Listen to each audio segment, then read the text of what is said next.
परमेश्वर के नाम की धन्यवाद हो।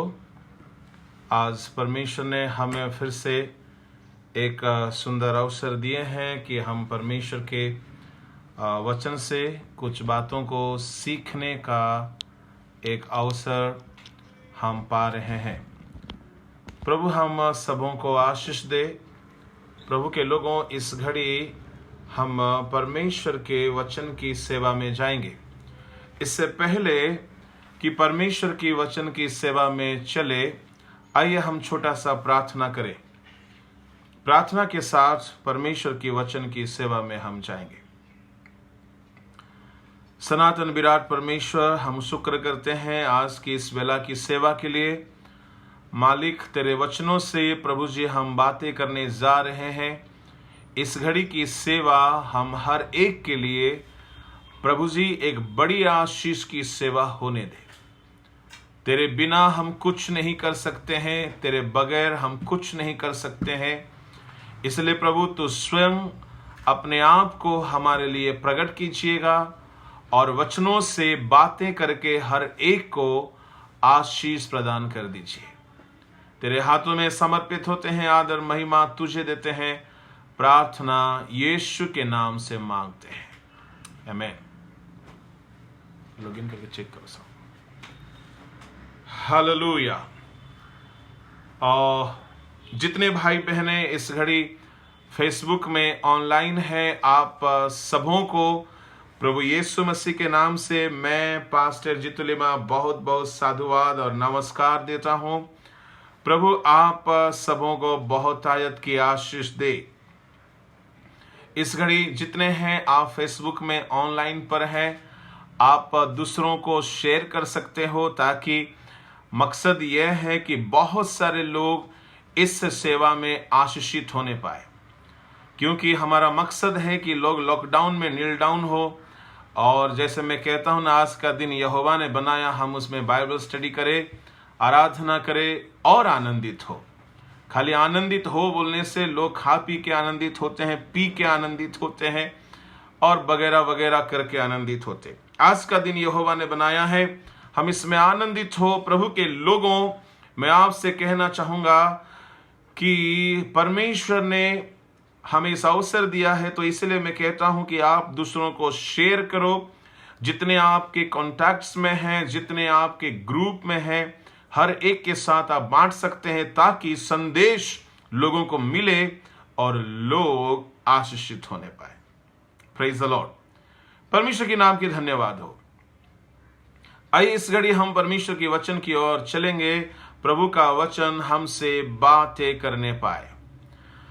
कलाम से आज देखेंगे यीशु मसीह का 4 रूप, जो कि जानवरों के साथ यीशु मसीह ने खुद को तुलना किया।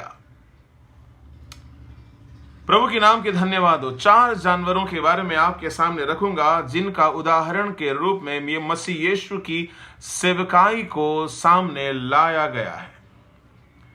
पहला है मेमना, दूसरा है सांप, तीसरा है सिंह, चौथा है मुर्गी। मेमना बोलते ही कईयों को खाने पीने की बात याद आती होगी। खस्सी नहीं है, मेमना है, मेमना। मुर्गी बोलते ही कई लोग को चिकन खाने की बात याद आती होगी, पर चिकन नहीं है, मुर्गी है, मुर्गी। परमेश्वर के नाम की धन्यवाद हो। प्रभु के लोगों, और यीशु मसीह ने 4 प्राणी का अलग अलग रूप में खुद को काम में लाए हैं, जिसके द्वारा हमें आशीष मिले। कैसे कैसे, आइए हम बताते हैं। पहला है मेमना। परमेश्वर का मेमना करके लिखा गया है यूहन्ना रचित सुसमाचार, उसका पहला अध्याय और उसका 29। हिंदी में पढ़ेंगे, भाई वर्णवास पढ़ के सहायता करेंगे। दूसरे दिन उसने यीशु को अपनी ओर आते देखकर कहा, देखो, यह परमेश्वर का मेमना है जो जगत का पाप उठा ले जाता है। देखो, ये परमेश्वर का मेमना है जो जगत का पाप उठा ले जाता है। He is the Lamb of God who taketh away all the sins of the world. वो परमेश्वर का मेमना है जो जगत का भार, पापों का भार उठा ले जाता है। प्रभु के लोगों, यीशु मसीह धरती में परमेश्वर का मेमना बन के आए, परंतु यह मेमना का दो अलग अलग बार बलि होते हुए हमें शास्त्र में देखने मिलता है। कैसे? पहला है प्रकाशित उसका 13:8 में परमेश्वर का मेमना का बलिदान किया गया करके लिखा। पढ़े। पृथ्वी के वे सब रहने वाले जिनके नाम उस मेमने के जीवन की पुस्तक में लिखे नहीं गए, जो जगत की उत्पत्ति के समय से घात हुआ। जगत की उत्पत्ति के समय से मेमना घात हुआ है। The lamb slain from the foundation of the world. मेमना हमारा घात हुआ है जगत की उत्पत्ति के समय। तो सवाल उठता है, क्या कालवरी में आज से लगभग 2000 साल पहले मेमना घात हुआ? हमारे यीशु मसीह जो परमेश्वर का मेमना है घात हुआ, या जगत के उत्पत्ति के समय मेमना घात हुआ? प्रभु के लोगों, आपको लगता होगा ये कैसी बात है, मेमना जगत के उत्पत्ति के समय घात कैसे हुआ? हाँ जी, जगत की उत्पत्ति के समय हमारे मेमना, जो परमेश्वर का मेमना है, बलिदान किया गया था, बलि हो गया था। कैसे? उस घड़ी तो यीशु मसीह आत्मा में थे और उनका देह भी आत्मिक देह था। वो तो मांस और लहू का देह में नहीं थे, तो लहू कैसे बहेगा? तो इसलिए यीशु मसीह का जो बलिदान जगत की उत्पत्ति के समय में हुआ था, वह बलिदान बिल्कुल स्पिरिचुअल बलिदान था। उस बलिदान एक आत्मिक अनुभव है, वो एक शारीरिक सैक्रिफाइस नहीं है, परंतु वह एक आत्मिक अनुभव है। कैसे? बलिदान के लिए शरीर चाहिए, मांस और लहू चाहिए। मांस लहूधारी शरीर के बिना बलिदान नहीं हो सकता, चाहे वो पशु का हो या पंछी का हो या जानवरों का हो। तो मांस के बिना कैसे बलि होगा? बिना मांस को कैसे काटे, कैसे उसको घात किया जाए? तो यीशु मसीह तो आत्मा रूपी परमेश्वर थे, स्वर्ग में थे, पिता के पास थे, तो उनका बलिदान कैसे हुआ होगा? अजीजों, मैं आपसे कहना चाहूंगा, यह एक आत्मिक स्तर का अनुभव था। हमारे प्रभु यीशु मसीह आत्मिक रीति में पिता के दृष्टि में वो बलि होने का अनुभव के साथ जी रहे थे। बलि किया हुआ पशु कुछ नहीं कर सकता है, अपनी मर्जी से नहीं कर सकता है, वो मर जाता है। हमारे प्रभु यीशु मसीह भी अपनी इच्छा के प्रति मरे हुए नजर आए, अपनी इच्छा को बलि कर दिए, अपने मन को बलि कर दिए, अपना पसंद को बलि कर दिए। बलि किया हुआ पशु या पंछी जो बेदी पर होता है, वो उसकी सारा गतिविधि बंद हो जाता है। जैसा जिसने उसको बलि किया है वो उसको उठाएगा तभी वो उठ सकता, वो उसको घात करेगा तभी वो घात होगा, वह उसको जलाएगा तभी वो जलेगा, वो उसको जैसा चाहेगा वैसा इस्तेमाल कर सकता है। क्योंकि बलिदान का पशु या पंछी बेदी पर होता है, वो बलि हो चुका रहता है, तो वो अपने से कुछ नहीं कर सकता। हमारे प्रभु जी भी इस बात को कहते हैं, मैं अपने से कुछ नहीं करता, जो मेरे पिता मुझे कहते हैं मैं वही करता हूं।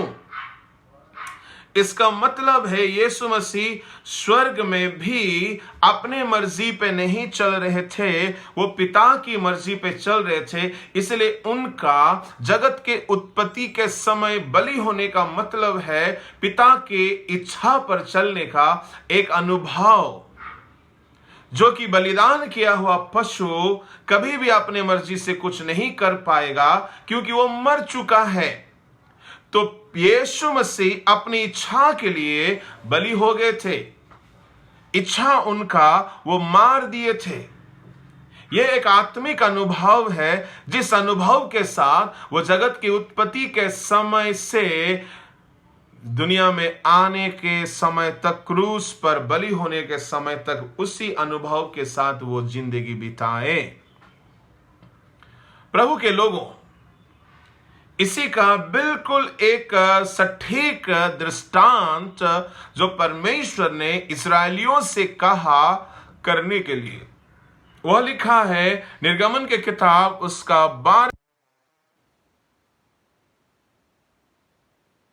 का 3, 4, 5। इज़राइल की सारी मंडली से इस प्रकार कहो, इज़राइल की सारी मंडली से इस प्रकार कहो, इसी महीने के 10वें दिन को तुम अपने अपने पितरों के घरानों के अनुसार हाँ घराने पीछे एक एक मेमना ले रखो। हाँ और यदि किसी के घराने में एक मेमने के खाने के लिए मनुष्य कम हो, तो वह अपने सबसे निकट रहने वाले पड़ोसी के साथ प्राणियों की गिनती के अनुसार एक मेमना ले रखे। और तुम हर एक के खाने के अनुसार मेमने का हिसाब करना। तुम्हारा मेमना निर्दोष और 1 वर्ष का नर हो, और उसे चाहे भेड़ों में से लेना चाहे बकरियों में से। और इस महीने के 14वें दिन तक उसे रख छोड़ना। और उस दिन गोधूली के समय इज़राइल की सारी मंडली के लोग उसे बलि करें। 4 दिन तक एक कमरे में उस मेमना को बंद करके रखना। परमेश्वर के नाम की धन्यवाद हो। 4 दिन तक बंद करके रखने का मतलब है ये यूं नहीं हुआ। मैं कई बार बाइबल पढ़ा और इस बात को समझने की बहुत कोशिश किया, क्योंकि बाइबल में कुछ भी यूं नहीं लिखा है। बाइबल में जो लिखा है उसके पीछे एक आत्मिक अर्थ है। Praise the Lord. ठीक है, एक आत्मिक अर्थ है। 4 दिन तक अगर मेमना को बंद किया गया, ये 4 दिन 4000 वर्ष का मतलब है। आप 2 पतरस 3 अध्याय में पढ़ सकते हैं कि परमेश्वर का एक दिन मनुष्य का 1000 वर्ष है। 2 पतरस 3 अध्याय उसका 8वां पद में लिखा है, पढ़े।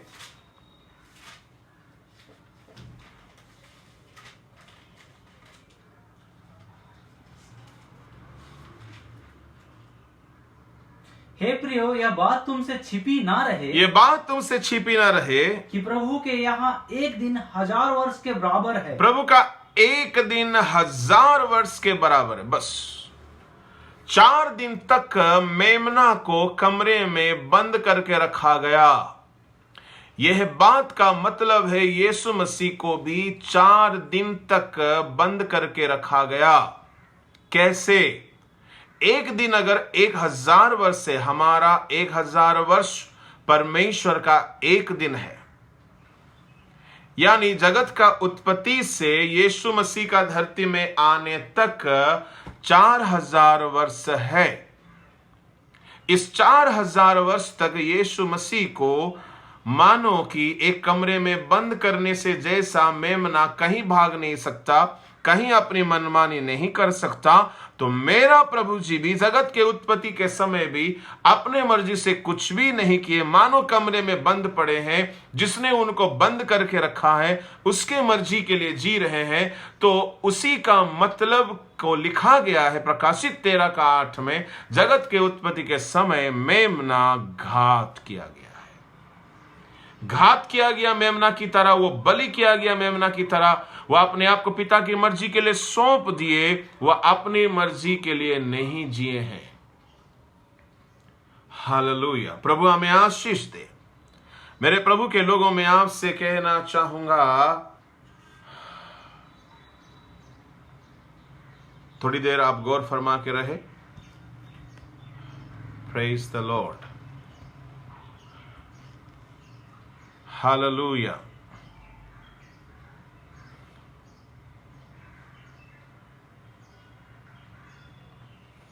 Praise the Lord, praise the Lord, praise the Lord. थोड़ा नेटवर्क प्रॉब्लम है। ओके ओके ओके ओके, गौर फरमाइए। आप नेटवर्क थोड़ा इश्यूज हो रहा है और हम लोग नेटवर्क कनेक्शन को ठीक कर रहे हैं। आप लाइन में बने रहें। Praise the Lord. हालेलुया। कोई ऑफलाइन ना जाए। प्रभु हमारे साथ है। हम मेमना के बारे में अध्ययन कर रहे हैं। Praise the Lord Jesus. Thank you, Holy Spirit. प्रभु के लोगों, आप बिल्कुल लाइन में बने रहें, घबराएं नहीं. Yes. Thank you, Jesus.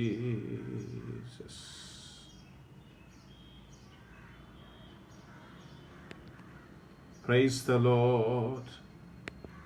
Hallelujah. Praise the Lord.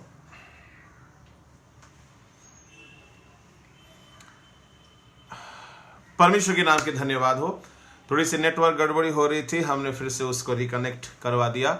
आप बिल्कुल ध्यान में रहें कि परमेश्वर का मेमना घात किया गया जगत की उत्पत्ति से पहले, और वो स्पिरिचुअल था और वो फिजिकली जगत में आए और घात किए गए. ये था परमेश्वर का मेमना का बलिदान होने का सेवा. इससे हमें क्या मिला है? परमेश्वर का मेमना एक तो स्पिरिचुअली बलिदान हुए और दूसरा फिजिकली. प्रकाशित 13:8 में उनका स्पिरिचुअल बलिदान जो जगत की उत्पत्ति के पहले हुआ था, जगत की उत्पत्ति के पहले नहीं, जगत की उत्पत्ति के समय हुआ था, और उनका फिजिकल बलिदान आज से लगभग 2000 साल पहले गोलगथा पहाड़ पर हुआ था. तो परमेश्वर के नाम के धन्यवाद हो. इस तरह की बलिदान होने से क्या काम प्रभु जी करके गए हैं? जगत के पापों का भार को उठा के ले गए. He took away all our sin. क्योंकि वो मेमने के रूप में प्रकट हुए. मैं आज कहने जा रहा हूं यीशु मसीह का 4 प्राणी का प्रतिरूप का महत्व क्या है. एक है मेमना, दूसरा है सांप, तीसरा है मुर्गी, चौथा है शेर. परमेश्वर के नाम की धन्यवाद हो. यशायाह उसका 57 का उसका 7 को हम जरा पढ़े. 57 नहीं, 53. यशायाह 53 का 7 में वहां लिखा गया है. जरा सा हम हिंदी में पढ़ेंगे. वह सताया गया तो भी वह सहता रहा और अपना मुंह ना खोला. जिस प्रकार भेड़ वध होने के समय और भेड़ी उन कतरने के समय चुपचाप शांत रहती है, वैसे ही उसने भी अपना मुंह ना खोला. वह अपना मुंह ना खोला. जिस तरह से मेमना शांत रहता है, हमारे प्रभु जी मेमने का स्वभावधारी होकर के सारे जगत के पाप को उठा लेने के लिए बलिदान हो गए हैं सलीब पर. इस यीशु मसीह का मेमना का रूप अगर नहीं होता तो बलिदान का सेवा नहीं पूरा होता.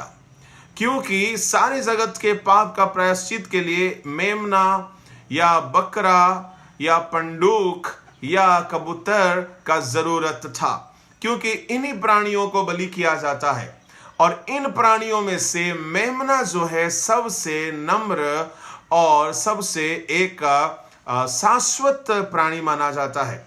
इसलिए हमारे प्रभु जी क्रूस पर जब बलि हुए हैं तो वह एक मेमना की तरह बलि हुए और जगत के पाप को वो उठा ले गए.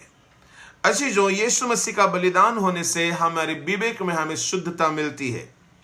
उसका बलिदान होने से हमें पापों की क्षमा मिलती है. उसके बलिदान होने से हमें शैतान से आजादी मिलती है.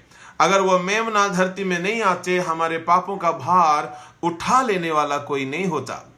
परंतु इस बात को समझने की जरूरत है, यीशु मसीह ने मेमना बनकर धरती में आके शारीरिक बलिदान हुआ, परंतु जगत की उत्पत्ति के समय वह आत्मिक रीति से बलि हो गया था पिता की मर्जी करने के लिए.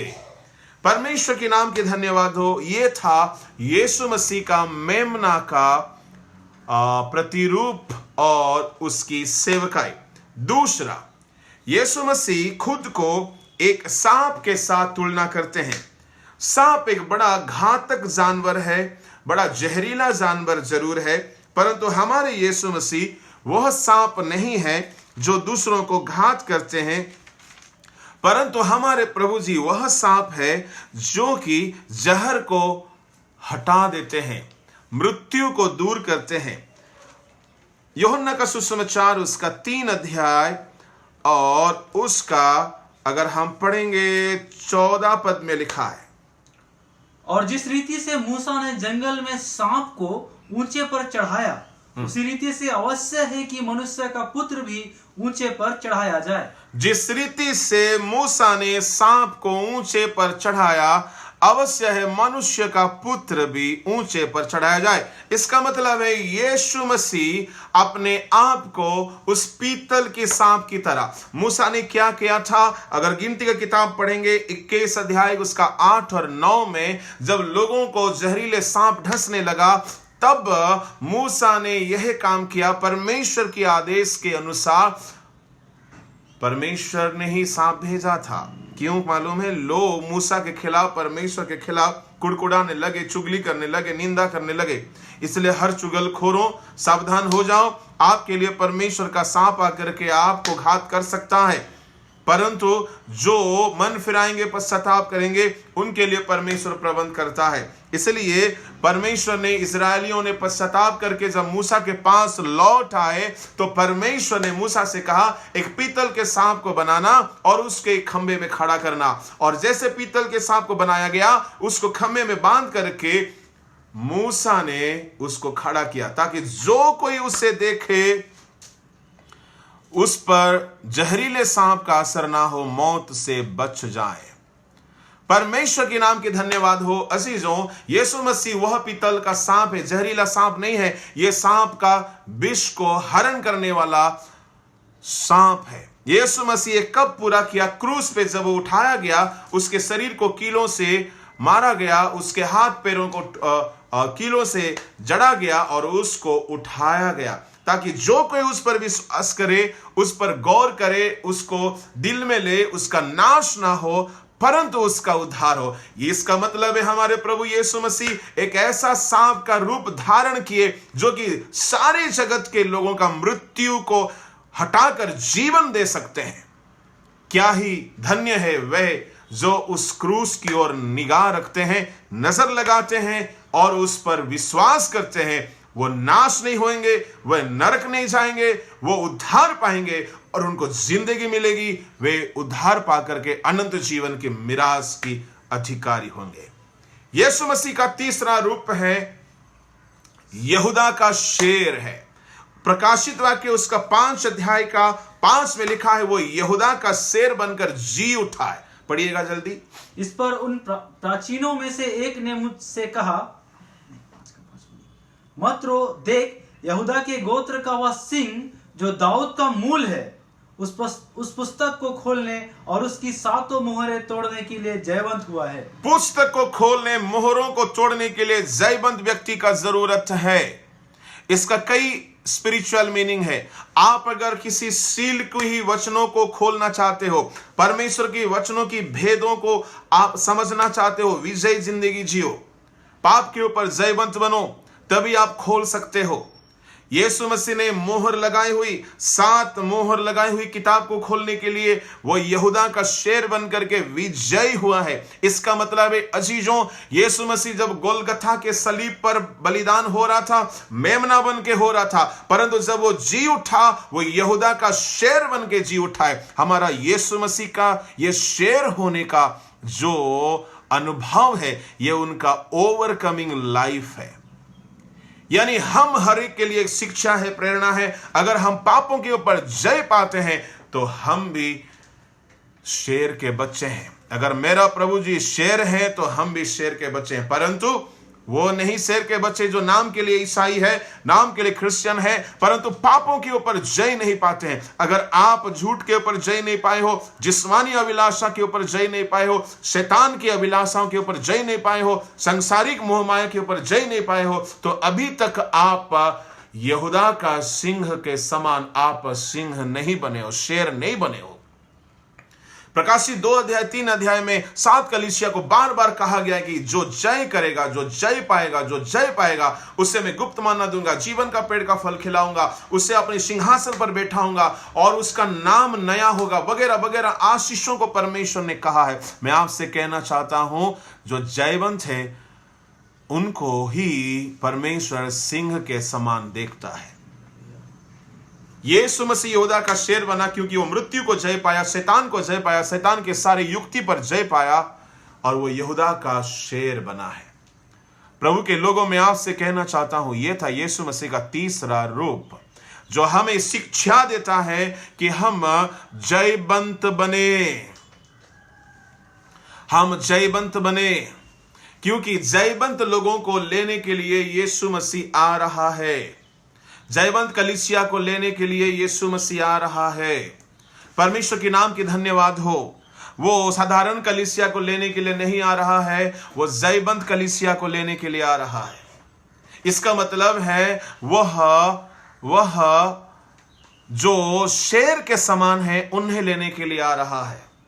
प्रभु के नाम की धन्यवाद। मैं आपसे कहना चाहता हूं, हमें जयवंत बनना है कई चीजों के ऊपर। सबसे पहला है पाप के ऊपर, दूसरा है सांसारिक अभिलाषा के ऊपर, तीसरा है शरीर की अभिलाषा के ऊपर, चौथा है शैतान के ऊपर। प्रकाशित उसका 12:11 में लिखा है, वे मेमने की लहू और उस गवाही के वचन के द्वारा उस पर जयवंत हुए। इसका मतलब है शैतान को हमें जय पाना है, हमें जय पाना है। इसका मतलब जय का शब्द तब आता है जहां पे युद्ध होता है। मसीह जिंदगी एक जिंदगी लड़ाई की जिंदगी है, युद्ध की जिंदगी है। इसलिए यीशु ने कहा, मत डरो, मैं संसार को जीत लिया हूं। यीशु मसीह ने संसार को जीता। इसका मतलब यीशु मसीह का एक जंग था और यीशु मसीह ने उस जंग को जय पाया। सलीब पर मरते हुए उसने मारने वालों को हरा दिया। क्या ही टेक्निक है। हारता हुआ नजर आया, परंतु वो लड़ने वाला दुश्मन को हरा दिया, उसके सारे हथियार को छीन लिया, उसके हाथ से मृत्यु और अधोलोक की कुंजी को छीन लिया और उसका खुल्लाम खुला तमाशा बना लिया, जैसे कि कुलुस्सी 2:14 में लिखा है। प्रभु के लोगों, यीशु मसीह मृतकों में से जी उठने के बाद, विजय होने के बाद यहूदा का शेर बना और मृत्यु और अधोलोक की कुंजी वो ले लिया।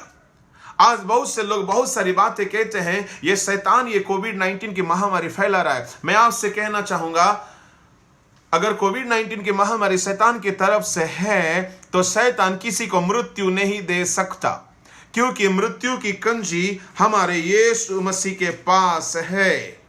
वो जी उठा। प्रकाशित वाक्य उसका पहला वचन का 18 पद में, मृत्यु और अधोलोक की कुंजी यीशु के पास है। मृत्यु यीशु के बिना इजाजत का किसी को छू नहीं सकता।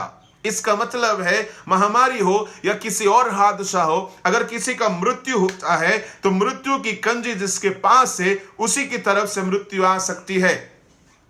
इसलिए यीशु मसीह ने मत्ती 28 का 18, 19, 20 में कहा कि आसमान और जमीन का तमाम अधिकार मुझे दिया गया है। सारे अधिकार, शरीर के ऊपर अधिकार, धरती के ऊपर अधिकार, मौसम के ऊपर अधिकार, मृत्यु के ऊपर अधिकार यीशु मसीह के पास है, क्योंकि वह मृतकों में से जी उठा और यहूदा का शेर बन गया है। मेमना के समान तो घात किया गया था, पर शेर के समान वो जी उठा और स्वर्ग और धरती और अधोलोक का सारा अधिकार का बादशाह बन गया। क्योंकि सिंह जो है, शेर जो है, जंगल का राजा नहीं, बादशाह है। वो राजाओं का राजा है। इलाके इलाके में हर कोई राज करते हैं। खेत में कोई राज करता, कोई जंगल में राज करता, परंतु सारे जानवरों के ऊपर किसी का राज है तो वह है शेर। हमारे यीशु मसीह राजाओं का राजा, प्रभुओं का प्रभु बनकर वो मृतकों में से जी उठे। इसलिए मेरे अजीजों, उनका ये शेर होने का जो रूप है हमें एक संदेश देती है कि हम भी वह जैसे विजयी बने हैं, हम भी वैसे विजयी बने। अगर हम नहीं बनते हैं तो अब भी हम शेर नहीं है। यीशु मसीह का चौथा रूप के बारे में कहकर मैं समाप्त करना चाहता हूं, वह है मुर्गी। सुनने से थोड़ा सा अजीब लगता है, मुर्गी के साथ यीशु मसीह का क्यों तुलना किया गया है? मुर्गी तो खाने वाली एक पंछी है, घरेलू पालतू एक पंछी है, हां जी, परंतु उनसे सीखने वाला बहुत बड़ा एक चीज है जो यीशु मसीह वो हमारी शिक्षा के लिए मुर्गी का उदाहरण लेकर के हमें सिखाते हैं कि उससे सीखो।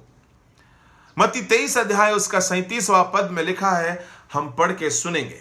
हे यरूशलेम, हे यरूशलेम, तू भविष्यवक्ताओं को मार डालता है और जो तेरे पास भेजे गए उन पर पथराव करता है। कितनी ही बार मैंने चाहा कि जैसे मुर्गी अपने बच्चों को अपने पंखों के नीचे इकट्ठा करती है, वैसे ही मैं भी तेरे बालकों को इकट्ठा कर लूं, परंतु तुमने ना चाहा। परंतु तुमने ना चाहा। कितने ही बार मैंने तेरे बच्चों को पंखों के नीचे इकट्ठा करना चाहा, परंतु तूने ना चाहा। परमेश्वर के नाम की धन्यवाद हो।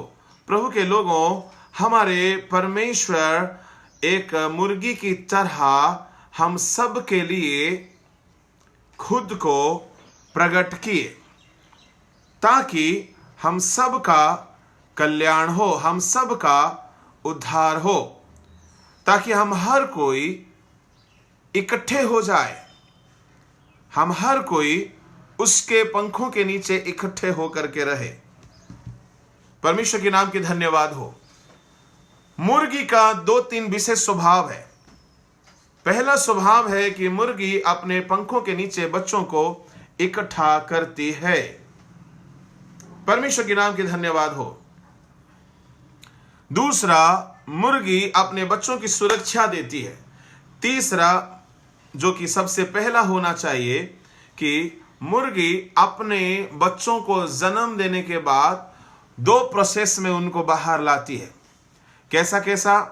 पहला है कि मुर्गी अंडा को जन्म देती, दूसरा है अंडे से बच्चे को जन्म देती। ये 2 प्रोसेस है। जो अंडा है उसके अंदर अधूरापन है, वह पूरा मुर्गी नहीं है, परंतु वो अंडा को अगर मुर्गी उसके ऊपर ना बैठे तो वह मुर्गी बच्चा नहीं देख सकती।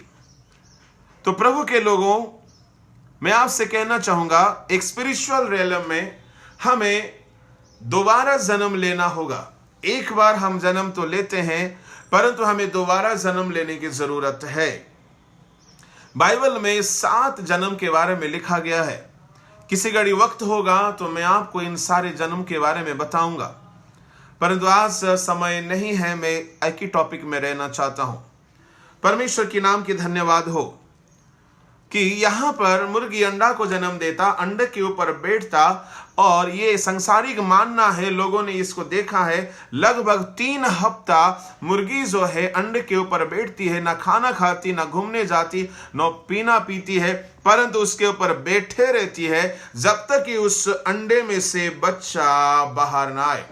एक बार अंडा को जन्म देती है, दोबारा अंडे में से बच्चे को जन्म देती है।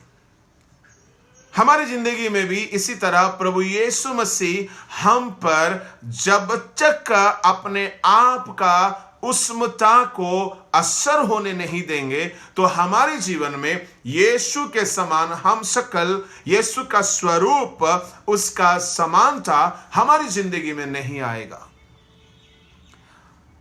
अंडे बनकर के रहने से पर्याप्त नहीं है, ये अंडे में से मुर्गी होकर निकलना जरूरी है।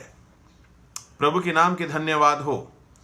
प्रभु यीशु मसीह हमारी जिंदगी में अपना वह उष्मता को डालना चाहते हैं, ताकि हम भी उनके समान एक मुर्गी बन जाए।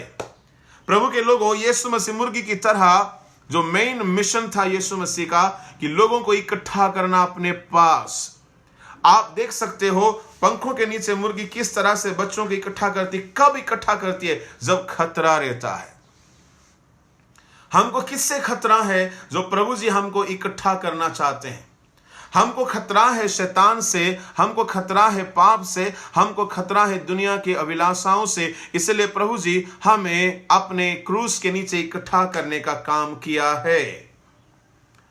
इफिसियों के पत्री 2 अध्याय का उसका 13 से लेकर 21-22 तक पढ़ोगे, हम दूर थे, उसके लहू के द्वारा हम निकट आ गए हैं। इसका मतलब है यीशु मसीह मुर्गी की तरह हमें अपने पास इकट्ठा किया। कैसे किया? क्रूस में बलि होकर किया। यीशु मसीह का जो मिशन था, लोगों को परमेश्वर के पास इकट्ठा करना, परमेश्वर से मिला देना, यह काम उसने क्रूस पे किया है। एक मुर्गी जैसे बच्चों को इकट्ठा करती है। अगर आप मसीही हो और उद्धार नहीं पाए हो, यीशु के लहू से धुले नहीं हो, तो समझ लेना आप अभी भी उसके पंखों के नीचे इकट्ठे नहीं हुए हो। इफिसियों के पत्री 1 अध्याय का 9 से 11 तक पढ़ेंगे तो वहां पे लिखा है, आसमान और जमीन को एक करने का परमेश्वर का इच्छा था। मत्ती उसका 6 अध्याय का 9, 10, 11 को पढ़ेंगे तो प्रभु ने प्रार्थना में सिखाया था, जैसे आसमान में ऐसे जमीन में तेरी इच्छा पूरी हो। परमेश्वर का कई भेद है। नया नियम में लगभग 13 मिस्ट्री के बारे में कहा गया है। उन भेदों में से एक भेद है परमेश्वर का इच्छा का भेद, जो इफिसियों उसका 1 का 9, 10, 11 में हम पढ़ते हैं कि परमेश्वर का इच्छा का भेद है जो कुछ स्वर्ग में और जो कुछ पृथ्वी में, दोनों को एक करे।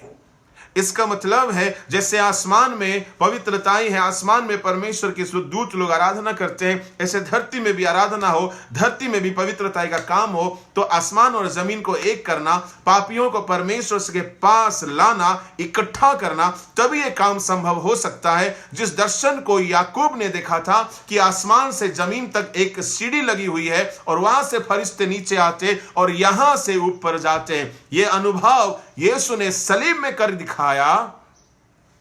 आसमान और जमीन का रिलेशनशिप को मजबूत कर दिया। जो हम दूर थे पाप करके, हम उसके बलिदान के द्वारा, क्रूसिफिकेशन के सेवा के द्वारा हम उसके पंखों के नीचे इकट्ठे हो गए। गाड़ा गया, मारा गया, जी उठा बोल के गुड फ्राइडे मनाने में हम पंखों के नीचे इकट्ठे नहीं हो जाते, परंतु अनुभव के साथ अगर हम क्रूस के पास आते हैं, पश्चाताप करके आते हैं, तो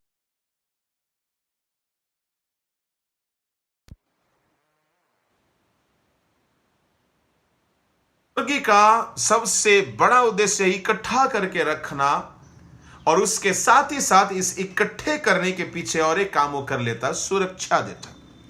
इसका मतलब है जब हम इकट्ठे हो जाते हैं प्रभु के पंखों के नीचे, हमारी सुरक्षा है। कोई भी कोविड-19 हो या आने वाला कोई कोविड हो, कोरोना वायरस हो और मरोना वायरस हो, कोई भी वायरस हो, वो हमें नहीं छू सकेगा अगर उसके पंखों के नीचे हम हैं। भजन संहिता 91 का 1 से लेकर 11 तक पढ़ेंगे तो वहां पर जो उसके छाए हुए स्थान में बैठा रहे, उस पर कोई बीमारी नहीं आएगी, कोई महामारी नहीं आएगी। प्रभु के पंखों के नीचे रहने वालों को कोई महामारी नहीं छू सकता है। This is the good news we have. परमेश्वर के नाम के धन्यवाद हो। प्रभु के लोगों, यह हमारे लिए सुरक्षा है। We have a protection under his mighty wings, mighty arm. पहला पत्रस 5 का 6 में लिखा गया है, उसके बलवंत हाथ के नीचे दीनता से रहो तो उचित समय में वह तुम्हें बढ़ाएगा। बलवंत हाथ के नीचे हमें दीन होकर रहना है, उसके पंखों के नीचे रहना है। अगर आपको उन्नति का आशा है, बढ़ने की आशा है, उसके पंखों के नीचे रहो। कौन रह सकता है जो अपनी मर्जी को मारकर पिता की मर्जी के लिए जीता है? फॉर एग्जाम्पल, पंखों के नीचे रहना यानी अपनी मर्जी से यहां वहां भाग दौड़ नहीं करना। इन दिनों में विश्वासी से लेकर के सेवादार तक मनमर्जी करने में बहुत माहिर लोग नजर आते। पिता की सिद्ध यह लक्षण है, यह अनुभव होगा कि वो परमेश्वर के हाथ के नीचे दीन होकर है, तो उचित समय में परमेश्वर उन्हें बढ़ाएगा। प्रभु के लोगों, साथ ही साथ यह हाथ के नीचे रहने से सुरक्षा तो है, वह हमें इकट्ठा तो करता है, साथ ही साथ वह हमारा पालन पोषण करता है कि जैसे मुर्गी है वैसे हम भी बड़े हो जाए, उसके डील डोल तक हम आ जाए, तब तक वह हमारा पालन पोषण करता है। इसलिए लिखा गया है हम किस तरह से यीशु मसीह के स्तर तक पहुंचे। जैसे हमारा यीशु मसीह पवित्र है, पहला पत्रस 1 का 15-16 में कहा गया, उसे हमें भी पवित्र होना है। जैसा उसका मन है वैसा हमारा मन होना चाहिए। जैसा वह नम्र है, हम उससे सीख लेना चाहिए कि नम्रता कैसा है। जैसा मुर्गी है, ऐसे मुर्गी के बच्चे मुर्गी से सीखते हैं, उसी तरह हम अपने प्रभु से सीखें, प्रभु का अनुकरण करें और प्रभु के समान बन जाए। तब हमारा यीशु मसीह जो मुर्गी की नाई धरती में आए थे, उनका मिशन कंप्लीट होगा। अजीजों, मैं आज आपको यही बात कह करके समाप्त करना चाहता हूं कि यीशु मसीह का ये 4 रूप जो जानवरों और पंछी और रेंगने वाले पशु से लिया है, उससे वह हमें कई सुंदर संदेश को दिया है कि वह हमें सिखाता है कि मन फिराओ, क्योंकि वो तुम्हारे पाप के भार को उठा ले गया है, मेमना होकर। दूसरा, वो उस सांप होकर के क्रूस पे उठाया गया जो पीतल का सांप था। जो कोई उस पर विश्वास करे, उस पर गौर करे, वो नाश नहीं होगा, अनंत जीवन पाएगा। यीशु का तीसरा रूप था यहूदा का शेर, विजयी होकर जी उठा है। उसके विजयी होने से हमें भी विजयी होने का उम्मीद है। इसलिए 7 कलीसिया को कहा गया, जो जय पाए, जो जय पाए, जो जय पाए, उससे फलाना फलाना आशीष मिलेगी। उसमें से सबसे महत्वपूर्ण आशीष है सिंहासन मिलेगी। यीशु का शेर बनकर जी उठने का अनुभव हमें प्रेरणा देता है कि हम भी विजय जिंदगी बिताए तो हम भी एक दिन जी उठेंगे। तब ये वचन पूरा होगा, हे मौत तेरा जय कहा, क्योंकि मौत को फाड़ कर, चीर कर जयवंत हो जाएंगे हम। जब आखिरी नरसिंगा फूंका जाएगा तब ये वचन पूरा होगा, हम भी जी उठेंगे। किंतु अब हम अगर धरती में विजय जिंदगी नहीं जी रहे हैं तो नरसिंगा फूंके जाने का समय हम जी नहीं उठेंगे। यीशु मसीह जी उठा तब यहूदा का शेर बना, हम भी जी उठेंगे तभी हम भी शेर बनेंगे, वरना समझ लीजिएगा। चौथा है, वो मुर्गी की तरह हमें बचाता है, संभालता है, पोषण करता है, ताकि हम भी उसके समान बन जाए। हमारी पोषण के लिए कई चीज हमें किया है कि उसके स्वरूप में हम बन जाए, उसके समानता में हम बन जाए। इसलिए बपतिस्मा का जरूरत है।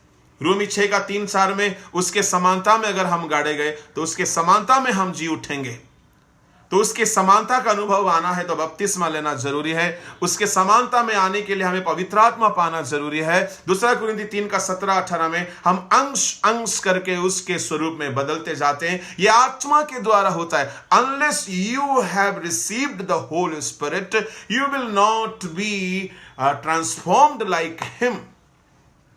You must have to receive the Holy Spirit to be like him. उसके समान बदलने के लिए आपको होली स्पिरिट चाहिए। उसके समान होने के लिए आपको प्रेरितों की शिक्षा का जरूरत है। कुलुसी 1:28 में लिखा गया, We preach and teach, warning every man, so that we may present every man perfect in Christ Jesus. We may present every man perfect, perfect. इसका मतलब है हर व्यक्ति को मसीह में सिद्ध करने के लिए शिक्षा का जरूरत है। अजीजों, मुर्गी अपने बच्चों को अपने समान देखना चाहता है, इसलिए वो उनके पीछे पीछे लगकर उनको हर चीज सिखाता, कैसे खाना खाया जाता, कैसे सुरक्षा लिया जाता, कैसे हर काम किया जाता। तब मुर्गी अपने बच्चों को ऐसा करने के बाद जब वो बड़े हो जाते हैं तब उनको उनका चिंता नहीं रहता है। मैं आपसे कहना चाहता हूं, प्रभु यीशु मुर्गी की तरह हमारी चिंता करते हैं, हमको पोषण करते हैं कि हम उनके समान बन जाए। तब जब वो आएंगे हम उठा लिए जाएंगे। अजीजों, आज 4 यीशु मसीह का रूप के बारे में मैंने आपको कहा। एक है मेमना, दूसरा है पीतल का सांप, तीसरा है यहूदा का शेर, चौथा है मुर्गी। प्रभु हम सबों को आशीष दे। इन सारे अनुभव को हम अपने जिंदगी में ग्रहण करें, विजयी बने, उसके क्रूस के पास इकट्ठा हो, उसके पंखों के नीचे शरण ले, तो जरूर हमारी सुरक्षा है लॉकडाउन के दिनों में। और प्रभु के पंखों के नीचे जो रहता है उसको कोई महामारी छू नहीं सकता है। इन सारे वचनों से प्रभु आपको आशीष दे। फिर कल हम इसी समय मिलेंगे। सुबह 9:15 बजे तक मैं हिंदी में ऑनलाइन आता हूं और सुबह 8:15, 8:20 तक मैं उड़िया में ऑनलाइन आता हूं। आप इन सारी सेवा को आप ले सकते हैं लॉकडाउन के दिनों में। ये एक सेवा हमारे लिए अनलॉक्ड है, हम इसका भरपूर इस्तेमाल कर सकते हैं। प्रभु आप सबों को बहुत आयत से आशीष दे। आइए मैं चंद शब्दों में प्रार्थना करता हूं। आपका मंजिल है आप मुर्गी के पंखों के नीचे रहना, यहोवा नहीं भटकना। आप यहूदा के शेर के समान विजयी जीवन जीने का संकल्प लेना। आप जरूर एक दिन बादलों में यीशु मसीह जब आएंगे, आखिरी नरसिंगा जब फूंकी जाएंगी, आप उनसे मुलाकात करेंगे, क्योंकि वो जयवंत लोगों को लेने के लिए आ रहा है। वो हमें जयवंत बनाने के लिए वो भी जयवंत हुआ है। प्रभु हम सबों को बहुत आयत से आशीष दे। आइए मैं छोटा सा प्रार्थना करता हूं, आप मेरे साथ प्रार्थना में शामिल हो सकते हैं। प्यारे आसमानी जलाली खुदा, हम शुक्रिया करते हैं आज की सेवा के लिए मालिक। प्रभु जी, तेरे मेमने होने का कारण हमारी उद्धार हुआ। प्रभु जी, तू सांप के समान, पीतल के सांप की तरह उठाया गया तो हमें चंगाई मिली, अनंत जीवन मिली। यहूदा के शेर के तरह तू जी उठने से हमें जयवंत होने का रास्ता खोल दिया, प्रेरणा दिया, आदेश दिया, मार्ग दिया। तू मुर्गी की तरह हमें बचाता, संभालता, पोषण करता, ताकि हम एक दिन प्रभु तेरे समान बदल जाए। पिताजी, इन सारे वचनों की आशीष हर एक की जिंदगी में मिले, ऐसे दया कर दीजिएगा। इन सारी दुआओं को प्रभु जी तू सुना, हम इसलिए धन्यवाद देते हैं, आदर महिमा तुझे देते हैं। प्रार्थना यीशु के नाम से मांगते हैं, आमीन। Thank you so much, God bless you all. फिर से हम कल इसी समय मिलेंगे। प्रभु आप सबों को आशीष दे। प्रभु के पंखों के नीचे आप सुरक्षित रहे, यहूदा के शेर की तरह विजयी जिंदगी जिए। May the lord bless you all. मारानाथा, आमेन।